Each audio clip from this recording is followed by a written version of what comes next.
If I could go ahead and get you to take your seats, please. We're going to begin our next session.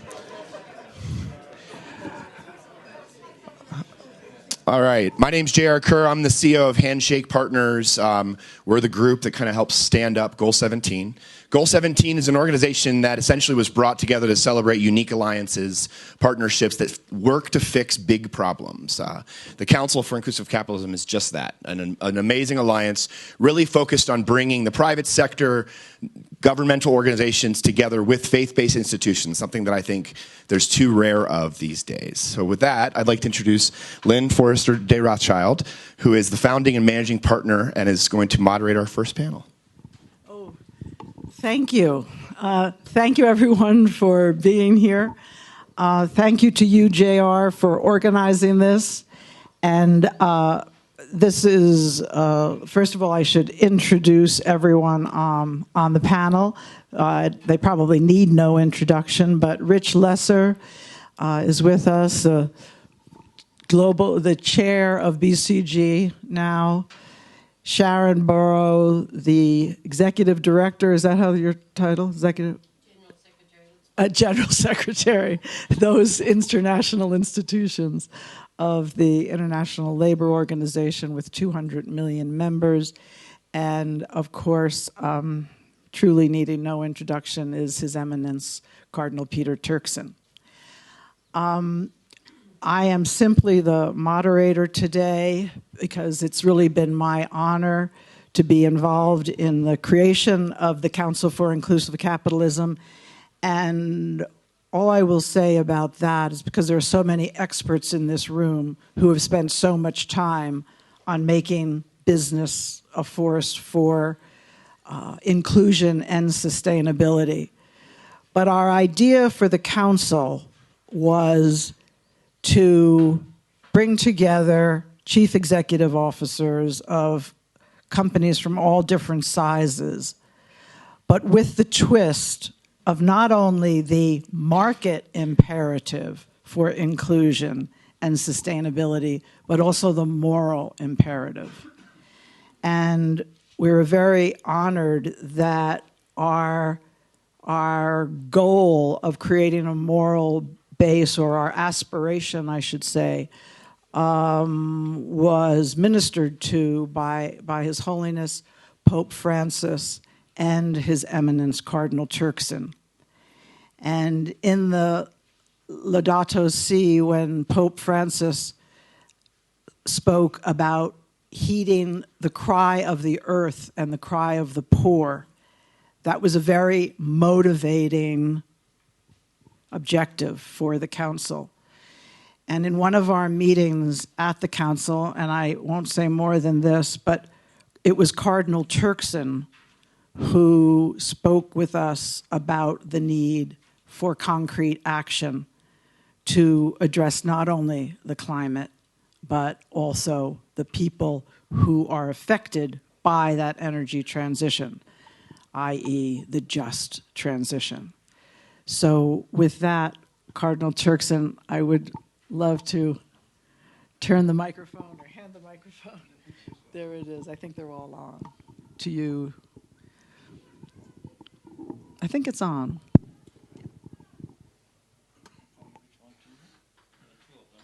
I don't need to.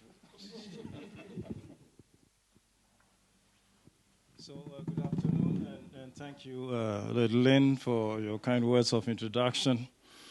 And certainly you did ascribe a lot more to me than just an injustice you needed to do. So when they put their team together, this was a team they put together after Time Warner Fortune 500 had brought some top executives to the Vatican, to Rome, for a meeting, and then they found time to pay a visit to Pope Francis, and then Pope Francis challenged them to use their different competences and talents to deal with poverty. So going back, we're glad that Lady Lynn took up the challenge and decided to bring together this group, which first was called Inclusive Prosperity, and then quickly got baptized or rebaptized into Inclusive Capitalism. And doing that, they wanted the Pope to become the moral guide of that movement. And then so they said, fine, then our dicastery, our office, could perform that function. So this then started a lot of conversations that we've been holding. And our office, at that time I was in charge of a Vatican office of the Vatican that was in charge of social issues. The name of the office was a dicastery or department for promoting integral human development, and we dealt with healthcare issues, human rights issues, environmental issues, issues of violence, security, peace, and all of those. So in the line of that, we derive an inspiration from one document that a big church meeting in the 60s had come up with. We call it the Second Vatican Council. And that document invites us, or invites any office in the church, to establish dialogue with different groups within society as a way of manifesting the church's respect and the church's interest in everything else that exists. So for us, establishing dialogue with different groups outside the church was a way of manifesting the church's interest, the church's respect for all of these groups.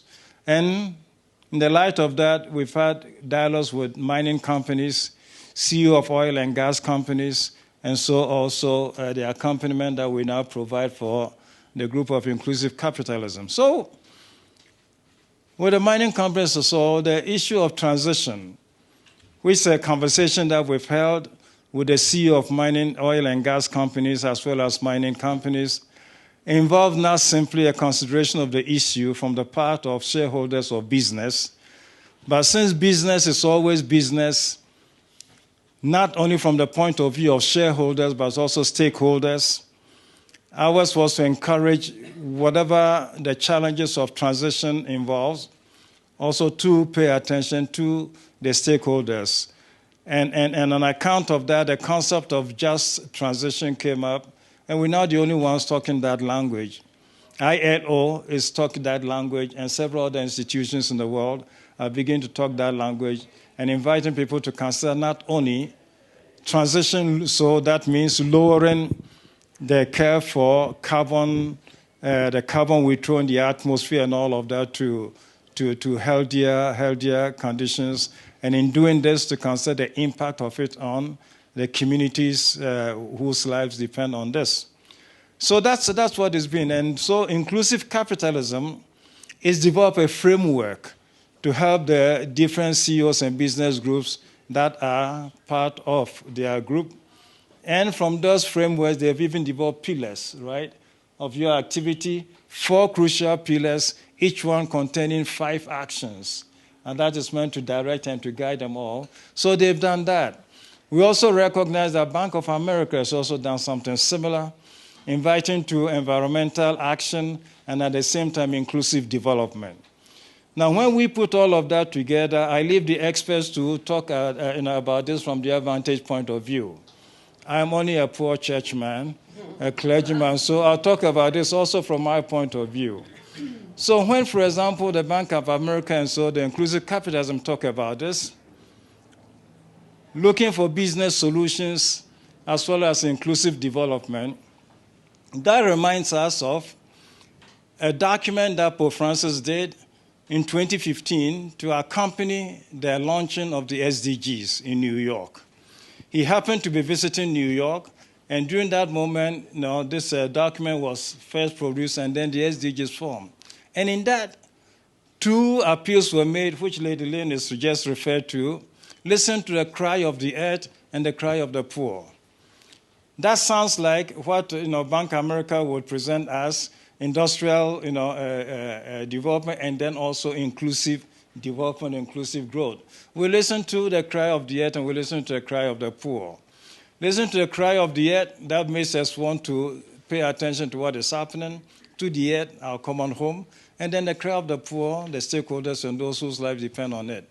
So any talk about just transition for us then is just this. But we also recognize that the conversation of just transition is held back and slowed down by the search for metrics, by the search for a whole lot of guidelines, which, run the risk of having people try to begin to engage in just transition only after the metrics have been clearly lined up and set up.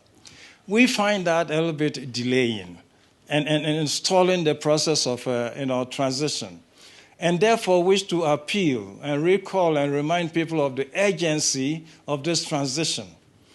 It's going on, it's not waiting for us. Everything that is occasioned a transition, climate change, harsh climate patterns, disasters, and all of those are now waiting for us. 2 weeks ago, Pakistan registered 50 degrees Celsius in one area.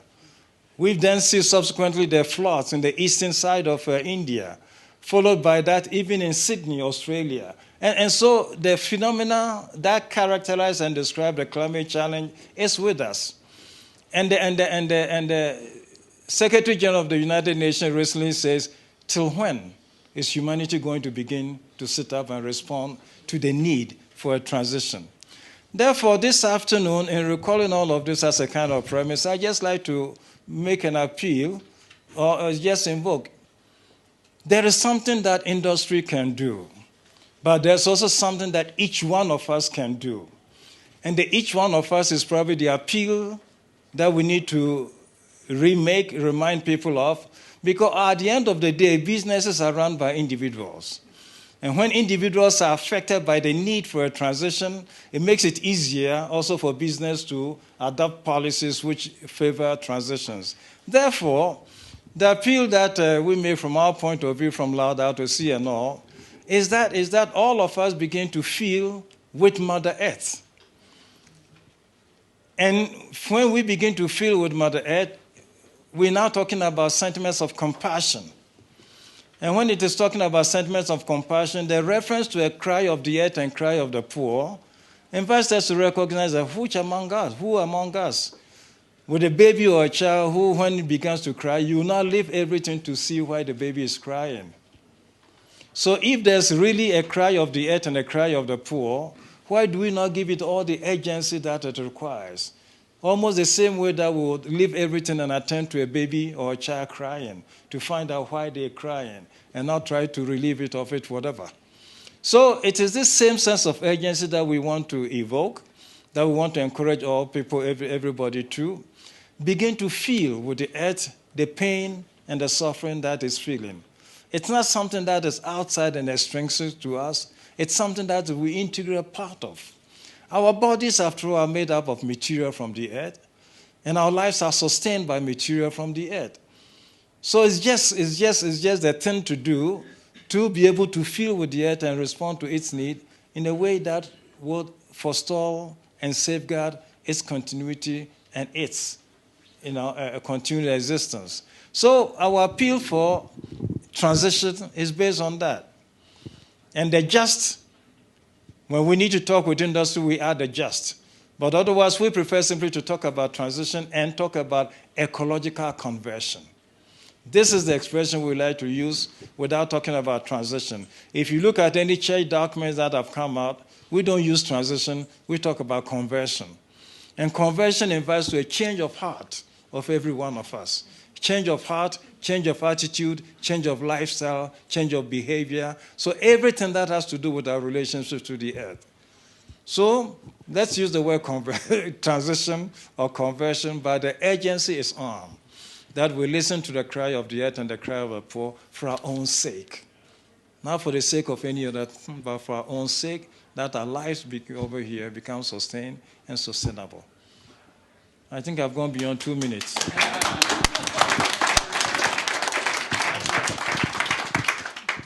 You can see why, when we're inspired by Cardinal Turkson, it leads to action and behaviors changing. And I want to tell you that I'm going to turn it to Rich Lesser, who brought BCG in to work with, and you can list our partners, and he will explain the whole process of what it is that's been released in the Just Energy transition.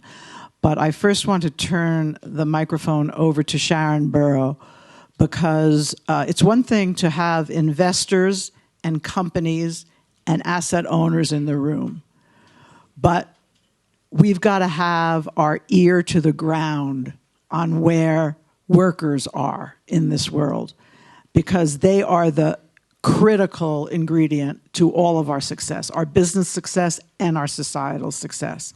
And there's no one on earth better than Sharon as a person to advise on what the needs are and what the risks are of ignoring, and what the opportunities are that they bring to us both in our society and in our businesses. So she also is another inspirational leader. So Sharon. Well, I think it's incredibly cruel that I speak after Cardinal Tuxen, but, you know, nevertheless, Laudato Si is very elegant and very emotionally compelling. But for the trade union movement, we're a bit more robust than that. We say that we don't have a choice. There are no jobs on a dead planet. And indeed, it's our only home. It's our common home, but it's our only home. And if we're serious about ourselves, our children, our grandchildren, then no one has a choice. And yet, I would say to you that the corporate world, by and large, is still acting like they have a choice about time frame. What Lynn's done with Meredith and the rest of the team, and Rich will explain it to you, is put together a fantastic guide. We've signed off on it. It is about business saying you have to put these issues of justice as well as climate transition on a speed and scale you've never thought about in your business practice. So I always say to companies, you know, because just transition is very simple for working people. It simply means if there is displacement with older workers, then do they have secure pensions? And if not, are we all going to fight to make sure their pensions are secure? If they're slightly younger workers and they opt for early retirement because some people don't want to be retrained, don't want to work in other areas, even if it's in the same industries, and I'll come back to that, then a bridge to pensions doesn't cost so much. But for younger workers, it's about income support, reskilling support and redeployment support. If they can see where the jobs are, then they will trust in the fact that this is going to happen. But if they're simply discarded, they'll fight. And resistance means we will not make the pace and the scale. And, of course, it means investing in communities, renewal of communities, because if you set out to destroy someone's community, whether you have no choice or not, but don't talk to them about how you're going to maintain it, then I think we've seen enough of the transitions that have been disastrous for communities and for workers, which is why we fought for nearly 15 years to get just transition in the Paris Climate Agreement. And now, thanks to Lynn and others around the world, partnerships like this are emerging. But it does have to be not outsourced, not a pretty report from a consultancy, but in your business practice. Are you talking to the workers? Are you talking to the asset owners, the workers who own the pensions in the case of pension funds? Are you actually explaining to them and getting their ideas about what we call climate and employment proofing our workplaces or our future, kapow? And that's what just transition is. We've seen some good examples, Lynn. I won't take the time to go into them, but I was talking to Lewis earlier, and Spain has really moved the agenda, perhaps not quite fast enough, Lewis, but moved the agenda. Indeed, Scotland's moved the agenda. We've seen some shift in terms of coal in Canada, but we need to do more. And I could go on around the world, Germany, Norway, etc. But what I'm going to leave you with is a challenge, which the second panel, Raj, will probably address. And it is are our fossil fuel companies moving fast enough? Are our industrial companies moving fast enough? I remember a conversation with Cardinal Tuxen at a COP, I think, a couple of COPs ago, when Mission Possible came out. And we all cheered and said, it's possible. We can shift industry. We can shift energy.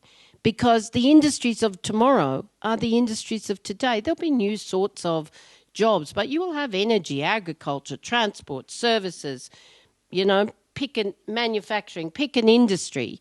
It will be there in some form. And if we now have a telecommunications industry that no longer, when I was a young student, plugging the cords in a country town into the switchboard was a good job for a young woman, doesn't exist anymore. So fossil fuels don't have to exist. It's painful. If I tell you that, imagine how painful it is. They're good union jobs.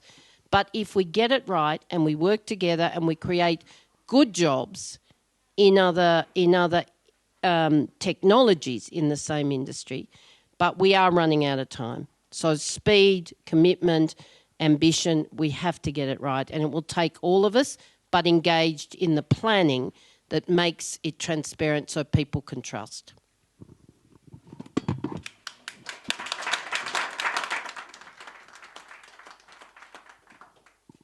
Thank you, Sharon. Just to give what is the it should probably be on your mind. I understand that, but we wanted to tell you the why first, because remember, it's not what you produce, but it's why you do it that causes people to change behavior. Who said it? Simon Sinek. Okay. Apple versus Dell. So I can tell you, BCG gave us an incredible amount of resources to work together with the chairs on this Just Energy Transition Framework, who were Mark Carney, Marcy Frost, the CEO of CalPERS, Ron O'Hanley, the CEO, or I guess he's the chair now of State Street, also bringing in the Grantham Research, Climate Action 100, and the World Benchmarking Alliance, and other references. But most importantly, with the active participation and leadership of Bernard Looney at BP, of Mark Kerfani at Anglo-American, Kudafani, and Mukesh Ambani at Reliance, going to Repsol was involved. And all of them were actively involved in giving input, which Rich will describe the process that everyone went through. But so now you know the why, and I'm going to ask Rich and the who. You know the why and the who. Now it's what? Now it's what? What is it? So I just thank you, Lynn. And I just have to start by saying, Cardinal Turkson, that the session you described that Alan Murray and Fortune hosted with Pope Francis in the Vatican was among the most memorable and moving experiences in my time as CEO.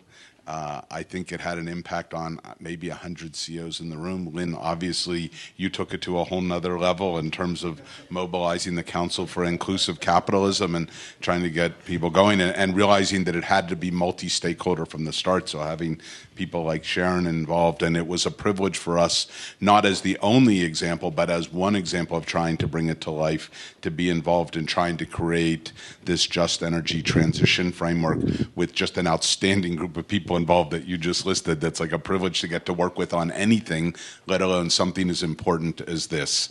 So the goal is simple. We want to help companies navigate the social, environmental, and economic consequences. So not just the climate consequences of a transition to a just energy future. And so we partnered with not just the companies and the individuals you named, but investors, science, social and civil society representatives to really have a month-long initiative to look deeply at this topic and to work with companies that were in energy or any energy-intensive sectors to really build the framework. And I want to start by saying that most companies, many companies at least, were already doing some work to help manage the transition to various stakeholders. It wasn't that there was nothing being done. It's there's a need for a shared framework so that we can sort of set a landscape of the kinds of issues that are important to look at, and an opportunity to learn from each other. Because then when you have a framework, you create the basis for companies to share with each other. So we want to encourage, and then the last thing I want to say is what is on screen here, and I know it's a little hard to read with us in front. I'm going to slide over in a second. So I think most of you are on my side of the room, so I'll let me just step out of the way. I know it's hard to read something when someone's sitting in front of it. The intent here is not to say every company does every one of these things. Of course, if you know some of this is consumer facing, if you're a B2B company, then these elements mean less to you. But it's to use these four pillars: what it means to move to net zero energy, what it means to have an effective workforce evolution, what it means to build community resilience, and then how do we have collaboration and transparency in the way that Sharon was describing a minute ago in order to make this true. And what we observed, because we were talking to many companies about what they were already doing, is that there were some things that were already embedded in the core of the way most companies work. So for example, the core practices, the top two in each of those pillars, were things that were already in place. But the three below the line tended to be things that were very specific to what it took to make a just transition work. And so the intent of this is to be a tool for learning, a tool for sharing, and a guidepost to sort of hold up your plans against and say, are we doing everything we could against the dimensions on this framework that are appropriate for us? And of course, I hope none of you feel like you need to take notes. We're delighted to share this. It's already online, and we're already collecting practices against it, but it hopefully will help there. Oh, and so there's the website that you can go to, which we will also make available to you. So now, where do we go from here? Okay, now I can sit back down. So over the course of 2022, we're working with the council, with various workstream partners to mobilize private sector action by disseminating the framework in a range of different settings. Lynn has been wonderful to use her access to give us different opportunities to share this and to engage with folks across industry, finance, policy audiences, and to do that and to realize that this is the beginning. We just have to recognize, I agree with Sharon's point, we are not moving as fast as we need to right now for what the Earth requires. It's not us who gets to set science. Science is set, and now it's our job to try to meet those expectations as fast as we can, and right now we're not moving at the pace we need to.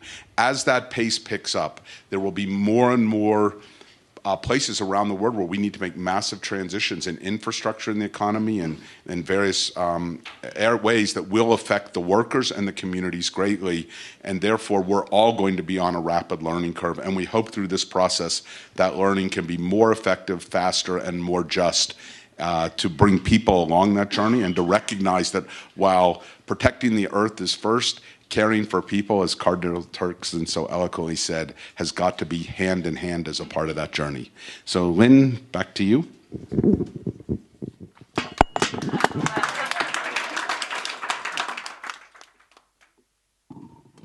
Thank you. Thank you. So in addition to our partners who worked with BP to design the framework, we're really honored today to have partners who have worked with us, including MasterCard, that is not thought of as an energy consumer even, or an energy problem.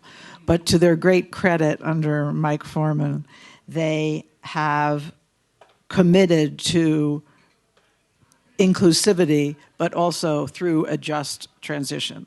So I'm going to invite Rajiv Joshi to come up to moderate the next panel of our friends from BP, Repsol, and MasterCard.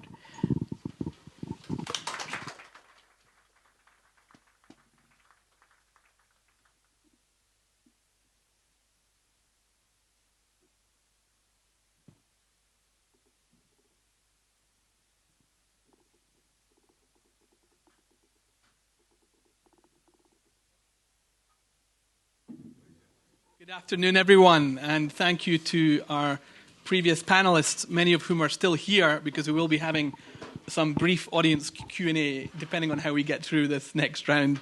My name is Rajiv Joshi. I sit on the the Just Transition Commission of the Scottish Government, which is trying to push for a fair and fast transition and trying to figure out exactly how do we get there. And I also helped to create something called the B Team, which Sharon has co-led for many years, and delighted to be here with a number of companies who are in the grind here of figuring out how do we accelerate the transition. So, Kerry, great to have you with us. Kerry is with BP and leads their people and culture work, and was key in the upstream people transformation track of this conversation and leading a lot of the workforce development aspects. And Sharon mentioned, I think earlier, how critical the transition is from a people perspective, both in the communities that you operate in, but also in terms of employees as you start to look at this transition. And so we look forward to hearing from you, Kerry. Luis, wonderful to have you here, and you brought the Spanish weather across. Thank you very much for that. Repsol has been doing a lot in this agenda, both on inclusive capitalism. I know that they were one of the leading companies on establishing principles of responsible tax practice, which were kind of part of what led to a universal tax on companies in the last few years. And now on the just transition, a number of areas where you're taking leadership. So we look forward to hearing from you as the managing director of the energy transition at Repsol and the deputy CEO. Mike, wonderful to have you with us too, as vice chairman of MasterCard, president for strategic growth, and also leading a lot of the work within the Centre for Inclusive Growth. And we are all big fans of the work that you've been doing there, and recognize that financing the transition is absolutely critical. And many of us are trying to understand what the GFAN's commitments mean and how we actually get there, and hopefully we can hear a little bit from you from that perspective.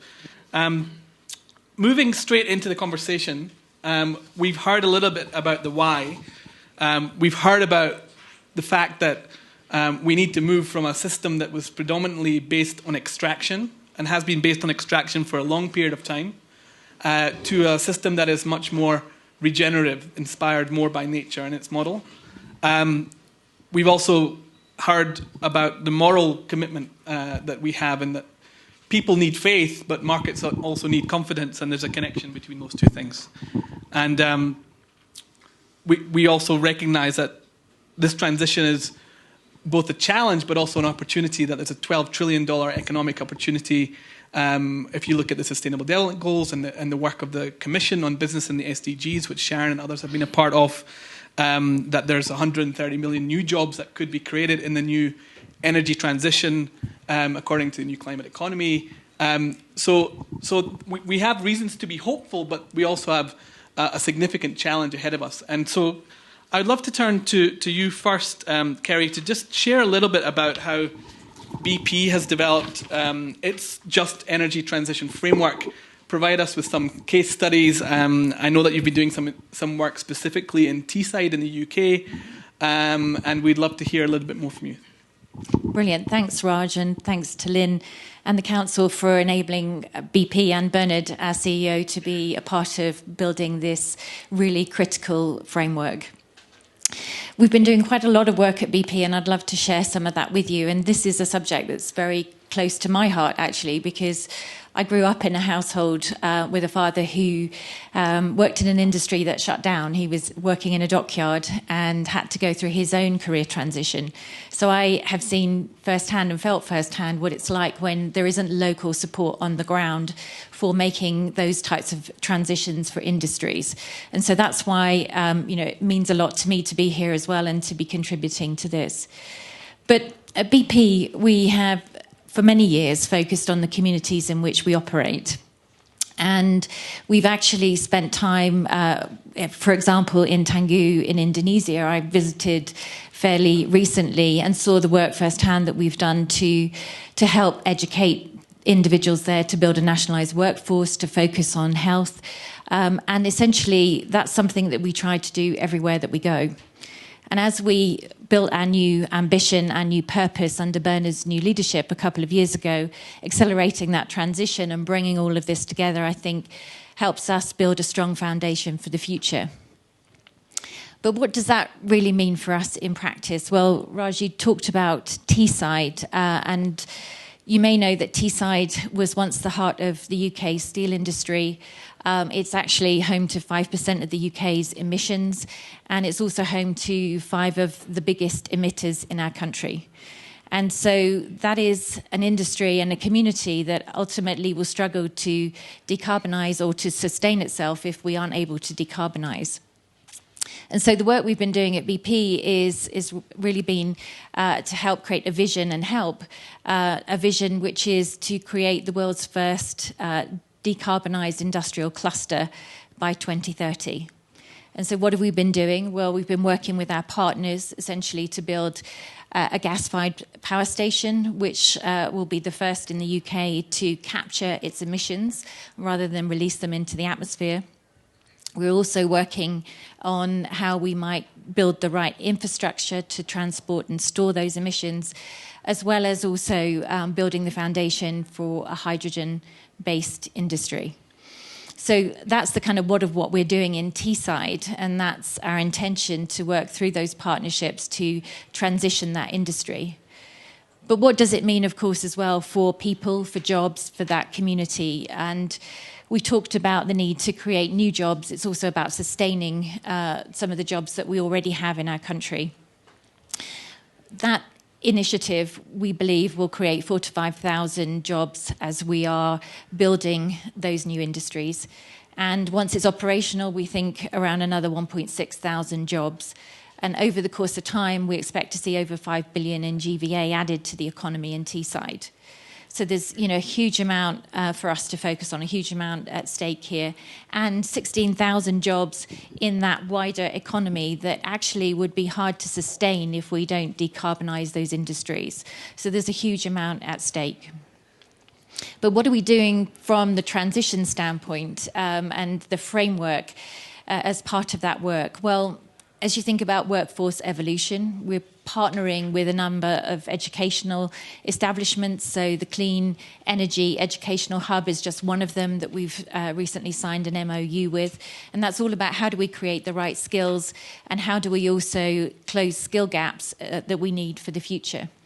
And we're also working with the community to raise awareness as well as help build independent businesses, small businesses that ultimately will create more work as we go through and build this new economy. So there's a lot at stake, and I'm also personally working with the Fit for Purpose Coalition in the UK, so Justine Greening and her team, and that's all about how do we harness this work through the energy transition to ensure that we also drive social mobility in these communities at the same time. But of course, that's just one thing, Raj. It's just one initiative, and there needs to be many, many more, which I hope everyone in this room can contribute to as we move forward. Thank you very much, Kerry. Luis, we meet at a very critical moment in time for the energy transition. Much of the discussion here in Davos is around the geopolitics of that transition.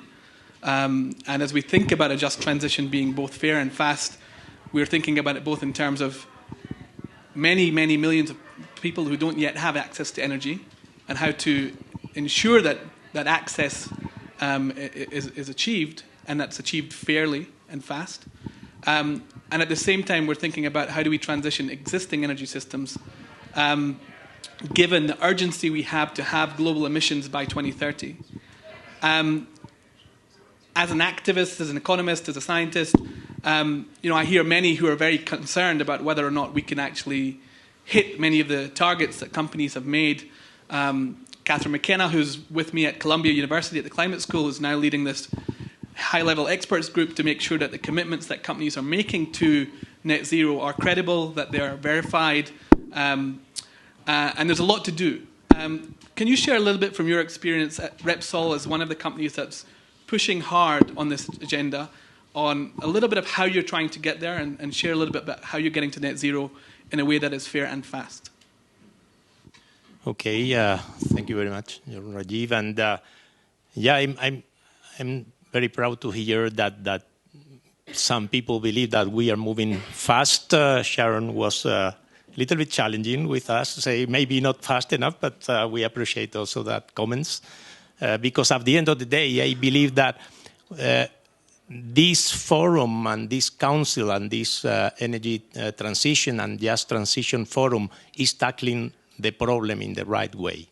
Because we are putting together the imperative of being net zero, as science is dictating, 2050, and maybe half the work done by 2030. And at the same time, we need to put the, I would say, the imperative of this transition to be fair, socially and economically for people. So, of course, having the Vatican behind that is very inspirative to us. And being sure that we do things right from the point of view of reducing emissions, but at the same time doing that in a fair way. And then we need to go as fast as feasible, as fast as is needed by the planet, but taking care that we are avoiding the problems of not mitigating the climate for the poor and for the people which are less favored. But we do it in a way that are not hurting on the other side because of the transition being done, I would say, in the wrong way. So we were very, very much appreciated the invitation of Bernard Looney. That was the one that took the lead and invited our CEO to participate. We engaged with the Just Transition Framework. We did our contribution. And we found that the way we were building this framework was the right way to do it. Because, well, Rich has been saying about the pillars, but at the end of the day, from the pillars came the blocks, and from the blocks came the commitments. And this is important. Firm commitments with specific targets and dates for committing that. So if I may say something about what we are doing in Repsol, I have to say that from our point of view has been very engaging and very relatively easy to engage with the initiative and putting our commitments in place, because we have looked at our strategy and we have said, okay, there are a number of things here that fits very well with the commitments of the framework. Let's put that inside. But on the other, we are learning a lot from others, and we are sharing best practices. And so there is a way back, re-looking at our strategy as soon as we see others moving ahead and putting in place new initiatives and reinforcing our targets. So we know that maybe our targets of today not sure whether they are going sufficiently fast, but since December 19, we have revised upwards our objectives twice. And as soon as we see an opportunity may come from additional cash flows we may get in certain moments in time, so reinvesting that in the clean energies, in the new energies. So we are committed to do that. And just to give some examples of work we are doing, coming from a company that was purely oil and gas some years ago, now we have targets like producing 20 gigawatts of renewable energy, renewable electricity by 2030, wind and solar. And we are on a good track with investments in Spain, Chile, and United States. But we come from the molecules and not from the electrons. So we are convinced that there are new molecules that can help also to decarbonize the energy system. That's why we are heavily investing on sustainable biofuels, that we need to take care that they are really sustainable. They cannot come from raw material that competes with food, etc., or with deforestation. It needs to come from waste. And there are now technologies that allow us to convert urban residues, use cooking oils, or residual biomass from agriculture and forestry into fuels and materials. And we have specific commitments to get 2 million tons per year of advanced biofuels in 2030 and be producing 1.9 gigawatts equivalent, a lot of figures, of renewable hydrogen by 2030 with specific milestones in 2025. So this is the way forward. I mean, we need to put challenging objectives, and we need to continue monitoring that we are delivering on time. So we do not exclude that we can do better, but for the time being, we believe we are pushing as much as there is an economically sound and socially responsible framework. Just to finish, because not all is related in the just transition with the net zero targets. There is a lot of work that have to be done in terms of with people, our workforce, and well, we have a very also specific targets about diversity. By 2025 in Repsol, 35% of the leadership positions will be by women, and well, should be 50, but it's going to be 35 at least by 2025. And we have a very strong program also on inclusiveness for different collectives. And as LGTBI, we have now a very active engagement program with many allies and ambassadors that are taking care that we are inclusive enough and respectful enough with all the inclinations and personalities in our company. So same for local communities and so on. We can further speak about that later. Thank you very much, Louise. And turning to Mike now.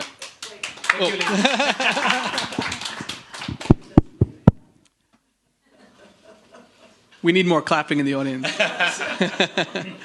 So, MasterCard's approach to the transition, you know, you're a member of the council, not as involved in the development of this framework in particular, but many of us recognize that tackling inequality and tackling the climate crisis are two sides of the same coin, and that we stand at a crossroads where we could create a net zero future, but one which is greatly unequal, or we could take this as an opportunity to do what, say, if Mary Robinson was sitting here, would say, to ensure that the benefits of our responses to climate change are shared fairly amongst those most affected.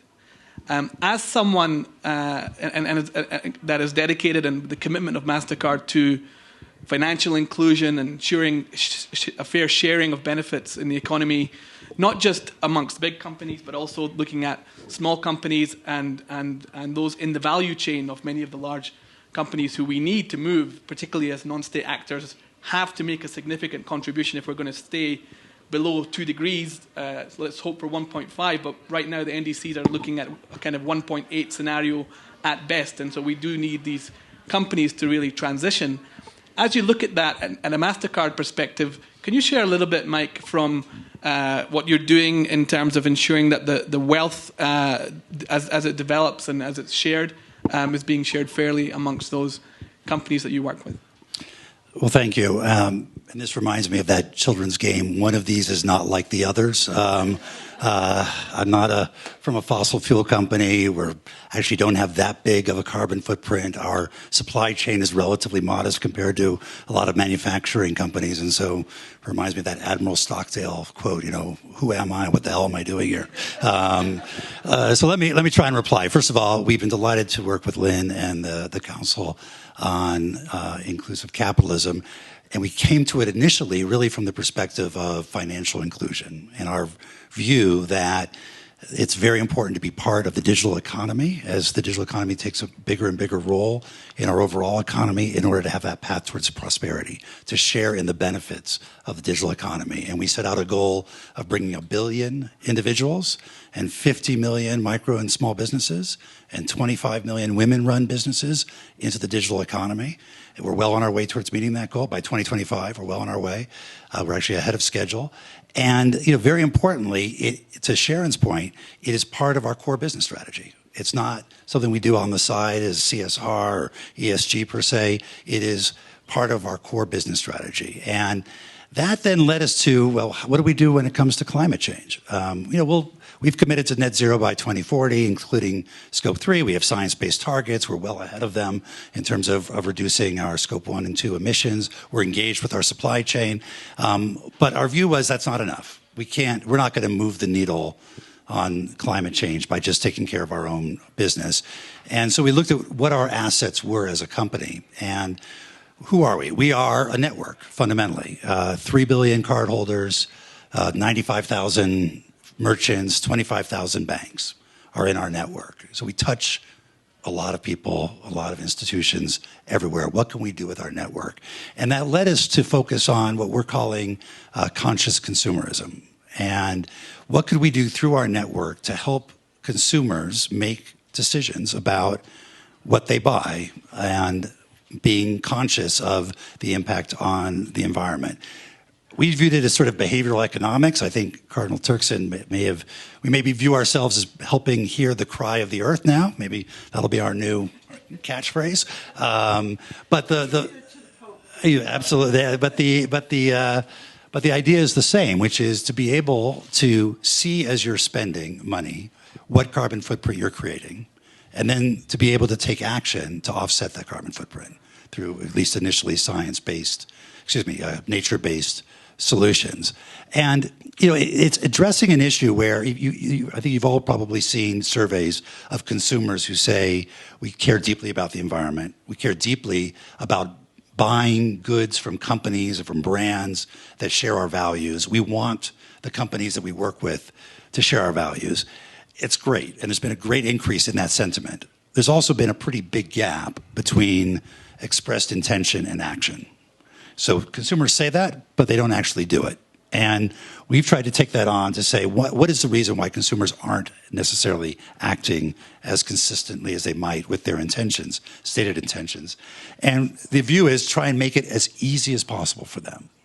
So make it as you're literally spending money on your card, that you see your carbon footprint, that you can make decisions whether I buy that product or that product, whether I take a train or whether I take a plane, or which plane I take, which one uses more biofuel, which one has better equipment that's using less energy, and then to be able to take action to offset that. And we'll see how it works. But the response so far has been very positive, and our goal is to say it's not just our 25,000 employees who, by the way, are compensated on meeting our net zero goals, are compensated on bringing more suppliers, scope 3 suppliers, to address transition, and are compensated on our financial inclusion and equity goals, but who are also working to bring several hundred million or billion consumers into this effort as well. So that's what we're doing. Thank you. Thank you very much, Mike. And just recognizing the fact that we have a number of key stakeholders here that are working on that piece of the agenda. Sharon, along with the UN Secretary General, have been calling strongly for a new social contract, and recognizing that the definition of just transition includes both the principles, practices, and the processes by which we transition. I think there's an opportunity here to drive radical collaboration amongst companies, unions, civil society, and many others, which we will need to try to move this agenda at the pace and scale required. Thank you to our panel. Thank you very much to those who are here. I'd like to pass to JR, who has been the master of ceremonies for all of us, to finish things out. Yeah, thanks so much. Thank you, Lynn, and all of you. This has been a remarkable conversation. And I wanted to draw your attention. We have the Cardinal actually having a conversation with Brian Moynihan on Wednesday morning at 8:15, a fireside chat about what kind of leadership and where does courage come from when we need to lead through these types of transitions. So with that, thank you so much. Yes, ma'am, of course. It's here. If I could just say one thing in case this was lost. Hi. You can always help, Anne-Marie. There's always something you can do. Yeah, Siri's following me. What I want to say is that part of the commitment that we made to the Vatican was that people we were involved with would take concrete actions. And that's what's so exciting about this panel, that all three of you took seriously that commitment and you're taking concrete actions. And so we have created this website, inclusivecapitalism.com. I hate all these slashes, /just-energy-transition-home. There has to be something easier. But where these commitments are listed, and where we ask other companies to make commitments. Because I love what you said, where when you made your commitments and you see what your colleagues, which was so brilliant of Bernard to bring in his friends in the oil and gas industry, that you do better. And And so help us fulfill our commitment to the Holy Father to take concrete actions for inclusivity and sustainability. And you can go right there and tell the world what you're doing.